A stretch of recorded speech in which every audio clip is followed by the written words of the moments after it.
Let's dive into our first segment, that is the prepared speech segment. Speaker 1 is attempting his L1P2 from Innovative Planning Pathway. The speech is mentored by DTM Kumaran M. Peti. May I ask his evaluator, Toastmaster Mahesh, to kindly read out the speech guidelines. Good evening, Toastmaster and dear guest. The purpose of this speech is to deliver a speech on any of the topics, receive feedbacks, and apply that feedback in the second speech. Over to you, Toastmaster of the day, Amrita. Thank you, Toastmaster Mahesh. Dosa, upma, vada dipped in sambar are the dishes our first speaker can have every day for the rest of his life. He is currently working as a consultant and coach in his very own firm called the Adya Consulting. With his speech title, Learning from Storm, please welcome our first speaker, Toastmaster Nagesh.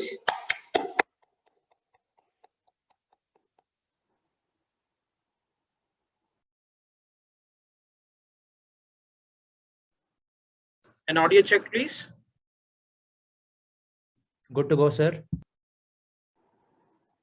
Heroes are not necessarily in comics and movies.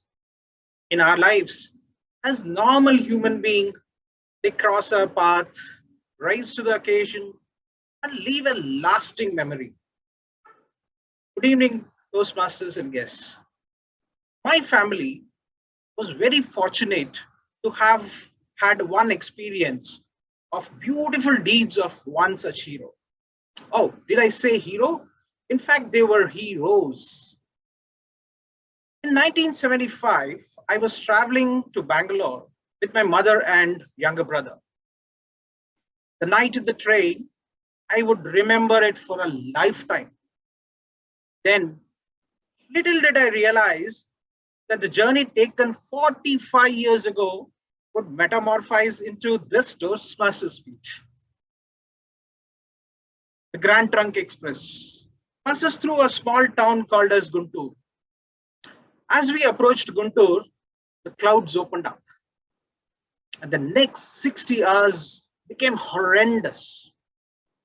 As a young kid, it took some time for me to understand that we are in the middle of a cyclone. The bogie floor was full of water. It was shaking vigorously. High wind speeds.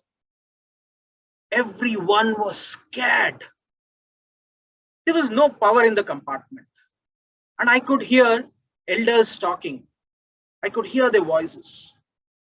The kids were crying, screaming, wailing. In the morning, we slowly realized that there were trains from either sides stuck in Guntur. Many of them. It was a life-threatening situation for about 15,000 people out of 22 trains that were there in the station. After the rain stopped, there was hope that water would recede and the trains would move. We will continue our journey. But the trains there were small fish in a large pond. Cries of the children continued. Now, due to hunger, the station had very little food and got over soon.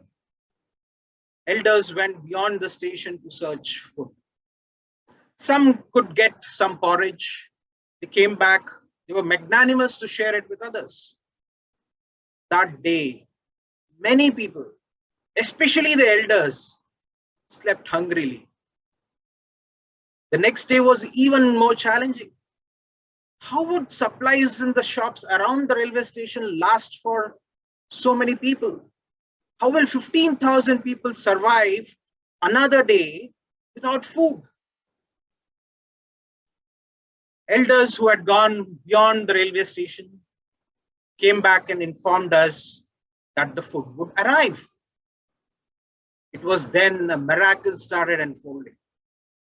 A miracle in form of people, help from the people, I called heroes. The farmers from the neighboring areas of Guntur, being poor villagers themselves, opened up their hearts and provided us unlimited rava porridge to every traveler. They provided porridge to everybody that day and one another day till the trains left for their destination. Now imagine serving 15,000 people, that too in all probability from the food they had saved for months. For some villages, it was a big expenditure, many of them being as big as savings from several months. Yet they came together to assist, to help the needy and save the lives. As the water receded, a lot of women folks also came, joined the men, clean the floor of the compartment, clean the platform. They continued to ask us if we need more food, and they continued serving. Water everywhere, not a drop to drink. Drinking water those days, but not in bottles, but in kegs and pots. For long distances, villagers waded knee-deep water and served us drinking water. They were not selling water, they were not selling porridge, but they were providing service and care to us. They were never asking money, they never demanded money. When some people offered them money, they accepted it with smile, but they never cared to count how much it was. Even after several years, they are etched in our memories and hearts. I remember Mahatma Gandhi had said, "Soul of India lives in villages." Indeed, isn't it? With massive urbanization in recent decades, our values are eroded. There is so much business in the storm that ICU beds, oxygen, vaccination, medicine, plasma, even the last rites are being traded. Yet, in these dark times, there is a streak of hope. Ordinary human beings, for example, autowalas, who have raised the bar and have served and saved life of somebody who's total stranger. If you are one such person serving in the storm, I bow to you. There is something that we can learn only in the storm. Our values, your values, human values are not tradable. That train journey taught me value of little morsel of rice, a cup of porridge, a glass of water. More importantly, that opened up my eyes that after every storm, there is brightness. After every night, there is another day. There is light and there is positivity. TMOD.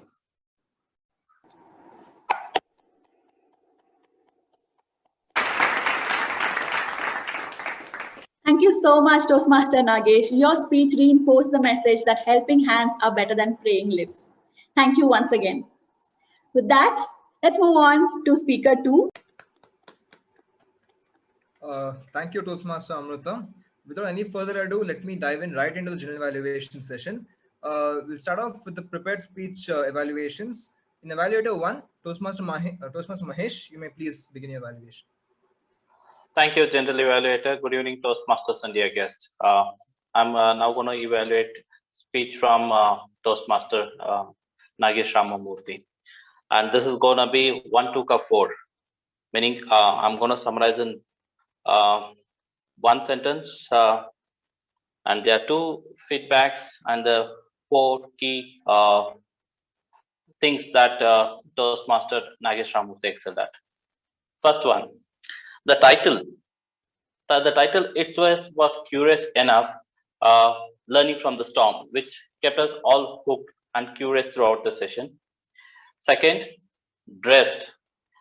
You lived up to the occasion, like they say, dressed like you're already famous. You exactly did that today, Nagesh. All right, that's very important for any key speeches being delivered. Next. You started your own story.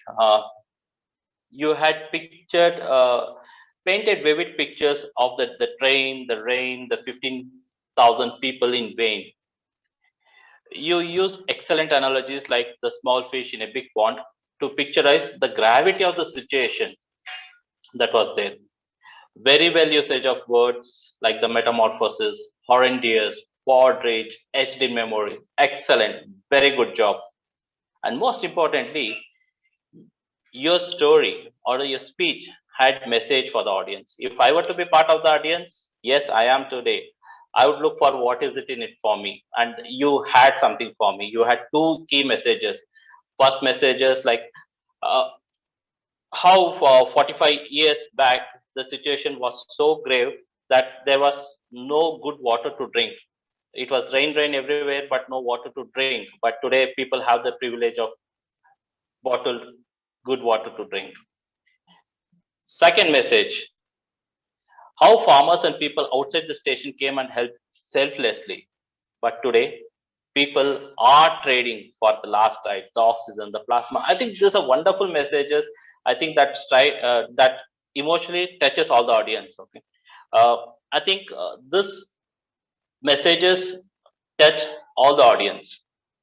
Wonderful job there. If I were to say what you may want to work on, right?